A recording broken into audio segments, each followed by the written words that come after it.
टोका सांगे ब्रह्मज्ञान आपण स्वतः कोरडे पाषाण. अशा प्रकारची युक्ती किंवा अशा प्रकारची टीका इंदोरीकर महाराज म्हणजेच निवृत्ती महाराज देशमुख यांच्यावर होताना आता पाहायला मिळत आहे.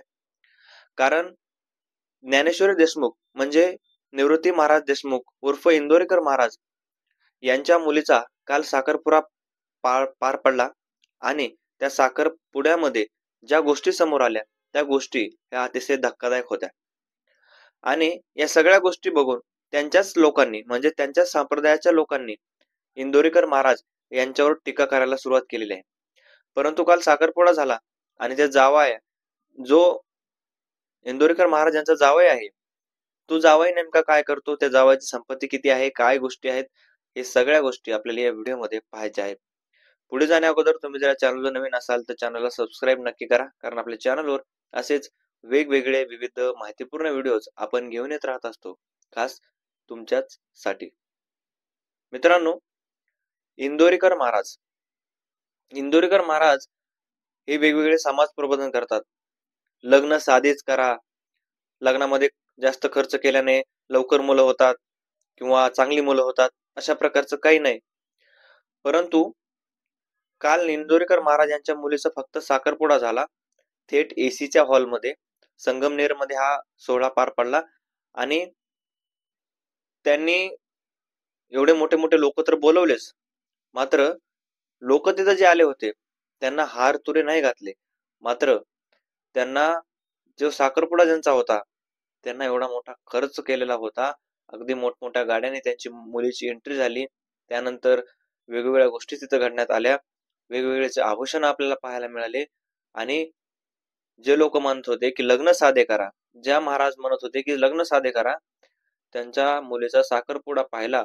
अगदी चक्क मोठमोठ्या अंबानी अदानीचा सुद्धा साखरपुडा याच्या पुढे फिका आहे की काय, असा प्रश्न काल लोकांना पडला होता. आणि या सगळ्या गोष्टीमधूनच संप्रदायातील लोकांनी त्यांच्यावर टीका करायला सुरुवात केलेली आहे. ती म्हणजे इंदोरीकर महाराज दुसऱ्यांना सांगतात की लग्न साधी करा, लग्न मोठे केल्यानं आपले लोक लय येडेत, लग्न मोठे केल्याने कुठं काय फरक पडतो का किंवा काय, अशा प्रकारच्या गोष्टी श्री इंदोरीकर महाराज आपल्या कीर्तनाच्या माध्यमातून सतत सांगत असतात.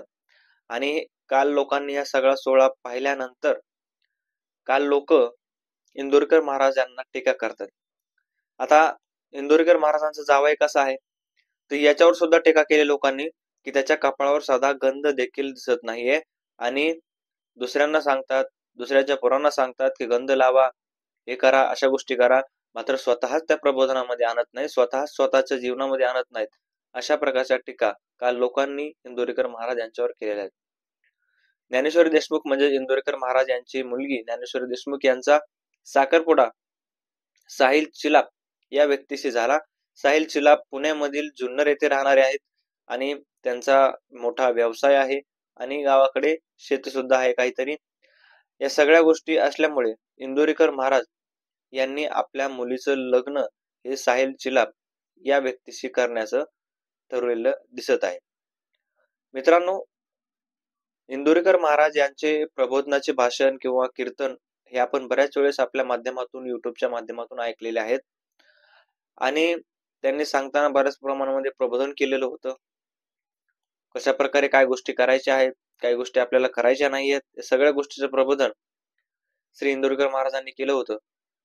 मात्र काल त्यांच्या मुलीचं लग्नाचं साखरपुडा पार पडला आणि साखरपुडा पार पडल्यानंतर जे लोक समोर आलेत, ज्या गोष्टी समोर आल्या, त्या गोष्टी त्यांनी स्वतःच्या जीवनामध्ये का अप्लाय केल्या नाहीत, का ते तसं पुढे आणल्या नाहीत, अशा प्रकारचा प्रश्न काल संप्रदायाच्या लोकांकडून उपस्थित करण्यात आला.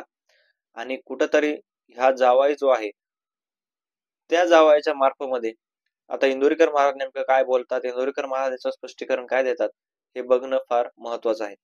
मित्रांनो, तुम्हाला काय वाटतं या सोहळ्याबद्दल कमेंट मध्ये नक्की कळवा. भेटत नवीन व्हिडिओ मध्ये, तोपर्यंत धन्यवाद.